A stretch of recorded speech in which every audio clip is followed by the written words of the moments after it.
അല്ല, അത് കേരളത്തിൽ ഇപ്പോഴും മത്സരം LDF UDF തന്നെയാണ് നിയമസഭയിൽ. അത് BJP ഇപ്പോൾ ഒരു മൂന്നാം ശക്തിയായിട്ട് വളർന്നാൽ പോലും വീണ്ടും 2031 വരെയെങ്കിലും അത് LDF UDF എന്ന രീതിയിൽ തന്നെ തുടരും.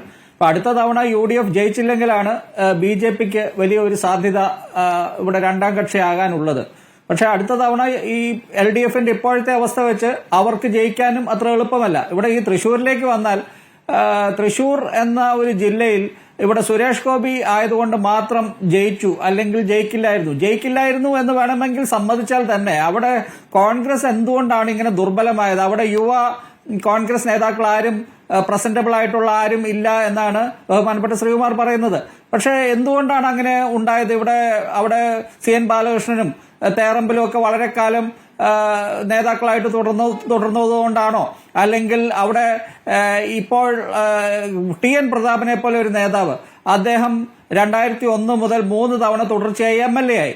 അതിനുശേഷം അദ്ദേഹം VM സുധീറിന്റെയൊക്കെ പ്രേരണയാൽ മത്സരിക്കുന്നില്ല എന്ന് പറഞ്ഞ് കൃത്യസമയത്ത് 2016 മാറി നിന്നു.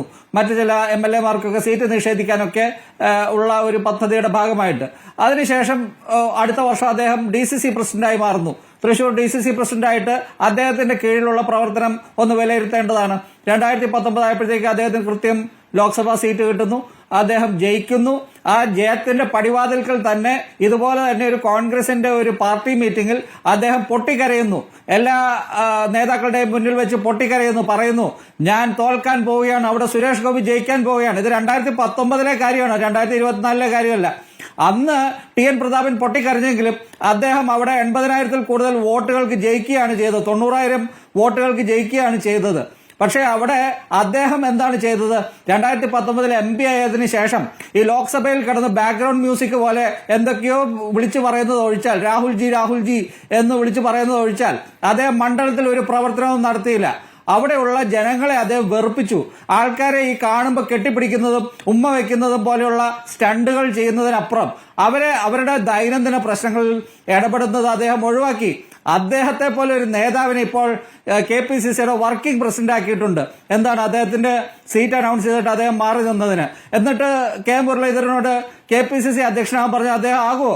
കാരണം അദ്ദേഹം തോൽക്കാനുള്ള ഏറ്റവും വലിയ കാരണം അവിടെ TN പ്രതാപനാണ്. അത് മുരളീധരൻ അത് പറയാനുള്ള ഒരു വൈക്ലഭ്യം കാരണം അദ്ദേഹം പറയാത്തതാണ്. കാരണം ഈ ഇന്റർവ്യൂവിൽ അദ്ദേഹം ഓഫ് ദി റെക്കോർഡായിട്ട് നിങ്ങൾ ആ റോഷിപാലിനോട് മുരളീധരനോട് ചോദിച്ചിരുന്നെങ്കിൽ മുരളീധരൻ പറഞ്ഞേനെ അവിടെ TN പ്രതാപൻ കാരണമാണ് ഞാൻ തോറ്റത്, അല്ലെങ്കിൽ അദ്ദേഹമാണ് അതിന്റെ ഏറ്റവും വലിയ പ്രഥമ കാരണമെന്ന്. അപ്പോൾ അദ്ദേഹത്തെ വർക്കിംഗ് പ്രസിഡന്റായിട്ട് വെച്ചിട്ട് ഇനി സുധാകരനെ മാറ്റി മുരളീധരനെ വെച്ചാൽ അദ്ദേഹത്തിന് താഴെ വർക്കിംഗ് പ്രസിഡന്റായിട്ട് TN പ്രതാപനാണ്.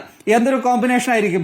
അപ്പൊ അതുപോലെയുള്ള ഒത്തിരി കാര്യങ്ങൾ, ഈ തൃശ്ശൂര് കരുവന്നൂർ വിഷയം വന്നു, അത് കോൺഗ്രസിന് മുതലാക്കാൻ പറ്റിയോ? അവിടെ സുരേഷ് ഗോപി അത് ഉൾപ്പെടെയുള്ള പല കാര്യങ്ങൾ മുതലെടുത്തു. അല്ലാതെ അവിടെയുള്ള വ്യാപാരികളെയും അല്ലെങ്കിൽ മറ്റു പലരെയൊക്കെ കുറ്റപ്പെടുത്തിയിട്ട് മാത്രം കാര്യമൊന്നുമില്ല.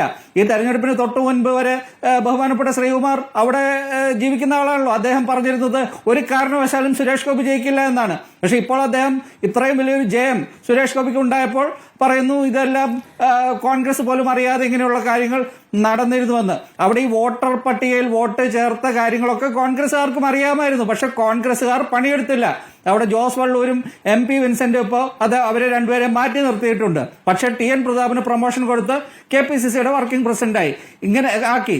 അപ്പൊ ഇങ്ങനെയൊക്കെ പോയാൽ കോൺഗ്രസിന് വലിയ ബുദ്ധിമുട്ടുകൾ ഭാവിയിൽ വരാൻ പോവുകയാണ്. കാരണം ഇതുപോലെയുള്ള വ്യക്തിഗതമായിട്ടുള്ള പല കാര്യങ്ങൾ അതിൻ്റെ അകത്തുണ്ട്.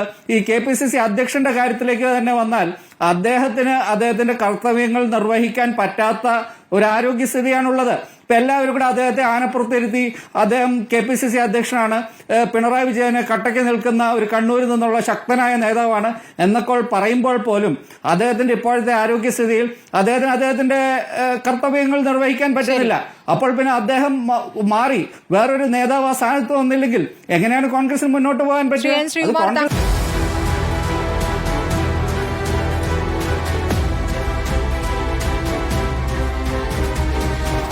ഡിബേറ്റ് വിത്ത് സ്മൃതി പരുത്തിക്കാട്.